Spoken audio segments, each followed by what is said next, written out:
Hello guys, so Skylum has recently released their new photo editing app, the Luminar AI. Skylum became really famous with their Luminar app which replaced skies with a single click, and now they have taken their software a notch higher by the introduction of AI to perform one-click retouch to any image. Let's dive deeper into the app and see from a professional wedding photographer's perspective if Luminar AI is actually worth the hype. As you can see, I have already added 3 different raw photos in the library. Let's start with the first one.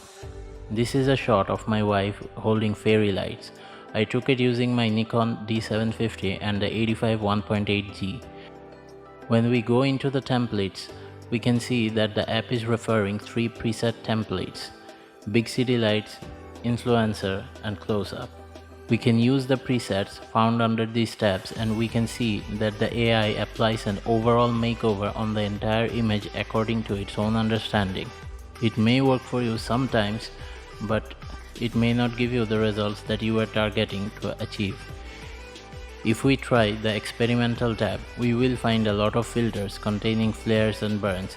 The black and white actually looks good, but it's still not what I intended for this picture to be, so we are not going to keep this.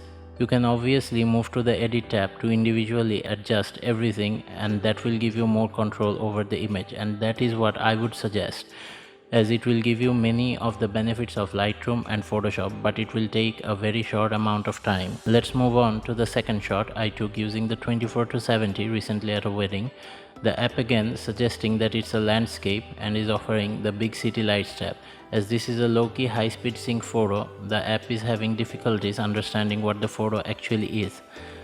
All the suggested filters will most probably not do any good in this case. So, moving on to the third image. Another shot from a recent wedding.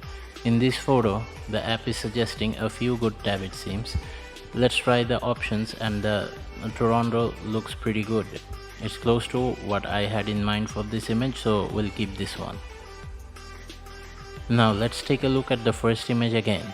This time I have pre-processed it a little bit in Lightroom and Photoshop to give it the base look that I was going for.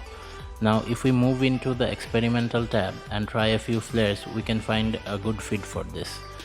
So as we can see, this can be a very good additional tool rather than being a standalone tool. If we move into the edit panel and go in the portrait section, we can find the eye adjustments inside the face tab.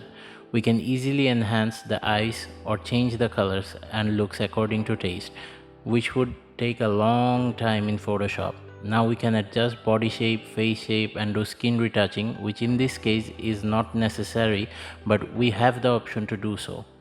I have noticed that it does the skin retouching while keeping the details of the face intact, so this can be a very good portraiture replacement tool as well. So let's export these files and take a look at the difference between the files edited in Lightroom and Photoshop and the ones in Luminar.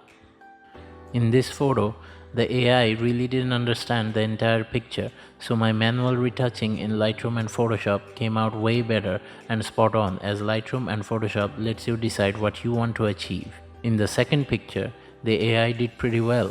It's closer to what I had visioned while shooting the photo, and you can also see in this picture that Luminar-like retouching is also possible manually. In the final image, I think it all comes down to personal preference, and I like both of the pictures. Now, if we take a look at a single image like this, where there's a lot of open and empty sky, we can just go to the edit tab and go to sky selection.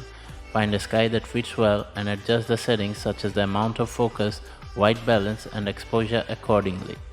We can also add a bit of atmospherical element such as a layer of fog and make it realistic by adjusting its depth and amount, and then we're done.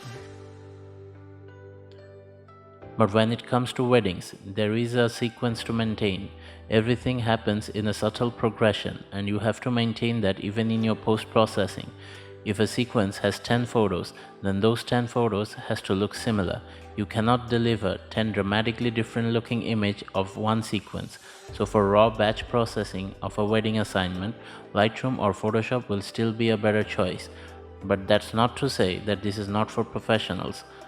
Professionals can use this as an additional tool to save a huge amount of time and do partial retouching. For beginners, They can also do quick retouches by using the same templates on similar sequences and get great results.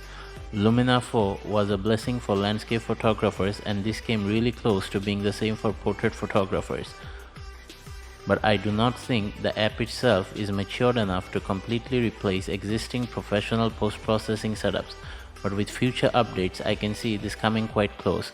For now, an additional tool is what I'll say it is.